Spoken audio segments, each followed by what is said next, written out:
Actually, Judge Napolitano on sequestration. This is a very important thing. Obama is in danger of being impeached if he continues the way he's continuing sequestration. You see, sequestration doesn't specify what cuts the president has to make in different departments. It does not specify.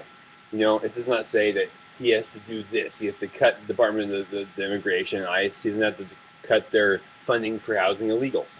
They, in fact, they're still getting the same money they got last year. Remember, sequestration, if you watched my first video, is not a cut in how much money they have and got last year. It's a cut in how much more they're going to get this year. So they're still going to have the same money they had last year.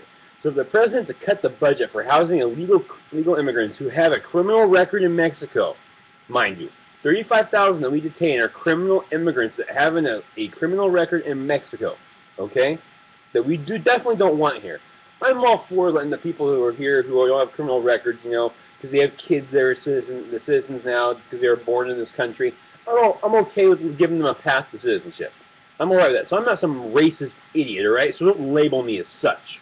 But what I'm saying is that if their budget's the same as it was last year, and in fact they're just not getting as much more as they were this year, much more as they would this year, that they don't have to cut the funding to house illegal criminals, right? We can just send them back, okay? Like we were planning on doing, I'm sure, we had the budget for anyway. So, that being kept in mind, the president, if he is cutting, and the thing is too, there's all these departments that have all kinds of excess. Like for example, DHS is running zombie training for if we actually have zombies walking the streets. Ooh, more than likely not going to happen. We can cut things like that. They're completely frivolous and wasteful. But instead, the president is point by point. And mind you, the law does not do this. And frankly, when does the government ever act like accountants and go, I'm going to do this, that, that? Instead of just cutting the budget across the top and letting the departments do it, it should be a transfer authority, which the president says he'll veto, which is ridiculous because then you can give the departments the flexibility to cut what they want to cut. If he's making them release illegal immigrants that are criminals, he is purposely inflicting pain on the American public to make his point.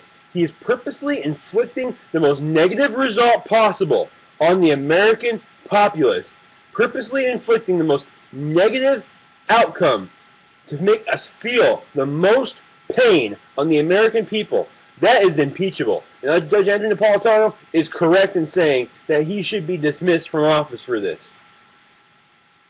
Obama, sow the seeds of your own fate. Congress, have the strength to follow through on this. Republicans, articulate this point to the American people well. And everybody, you know what? Talk to your neighbors, talk to the people at your work. I don't care if it's controversial, because you know what? This is treasonous. It's treasonous to inflict pain on the American people purposefully so that you are right. That is treasonous and seditious. Please share this video, because this is ridiculous. This is coming to a point that we have not come to yet. This is crossing a boundary. As of to now, we have not touched with this president, where he is purposely inflicting pain on the American people to make his point. That's wrong. I don't care who you are. You can be a Democrat or a liberal. That's wrong. Like I said, I'm not some racist here using the immigration thing as an example. And I can tell you I'm not racist because, like I said, I'm for a path to citizenship for the people who have kids that are good people, don't have a criminal record in Mexico, that have kids here that are citizens now. I'm not against that. It's got to be a hard path so that we don't make it, because they got to wait in line behind all the people who are doing it right. It's not fair to put them in front of them. But you know what, though? I dare a Democrat to speak up against this. I welcome your comments and your responses to the video. I welcome them, because you know what? This is ridiculous.